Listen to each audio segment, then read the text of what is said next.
தமிழ்நாடு முதலமைச்சர் மு.க.ஸ்டாலின் கரூர் நிகழ்வு தொடர்பாக தன்னுடைய ட்விட்டர் பக்கத்தில் ஒரு பதிவொன்றை வெளியிட்டிருக்கிறார். சட்டப்பேரவையிலும் கூட இந்த கரூர் நிகழ்வானது இன்று பெரும் விவாதத்தை ஏற்படுத்தி இருந்த நிலையில் தமிழ்நாடு முதலமைச்சரினுடைய இந்த ட்விட்டர் பதிவானது முக்கியத்துவம் வாய்ந்ததாக பார்க்கப்படுகிறது.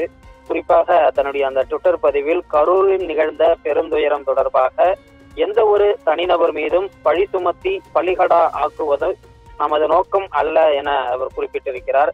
கரூர் சம்பவம் குறித்து யாரையும் பலிகடா ஆக்கவில்லை என விரும்பவில்லை என அவர் அதிலே தெரிவித்திருக்கிறார். எனினும் திட்டமிட்டு அரசு மீது பொய்களை சிலர் பரப்பும் போது நடந்த உண்மையை விளக்க வேண்டியது கடமையாகிறது எனவும் இனி இப்படி நிகழாமல் தடுப்பதற்கான நிலையான வழிகாட்டு நெறிமுறைகளை அரசு வகுத்து வருகிறது எனவும் அவர் அந்த ட்விட்டரில் தெரிவித்திருக்கிறார். உச்சநீதிமன்ற இறுதி தீர்ப்பின் அடிப்படையில் அனைத்து நடவடிக்கைகளையும் மேற்கொள்வோம் எனவும் அனைத்தையும் விட மனித உயிர்களே விலை மதிப்பற்றது என்ற பொறுப்புணர்வுடன் அனைத்து அதில் அவர் கருத்து தெரிவித்திருக்கிறார்.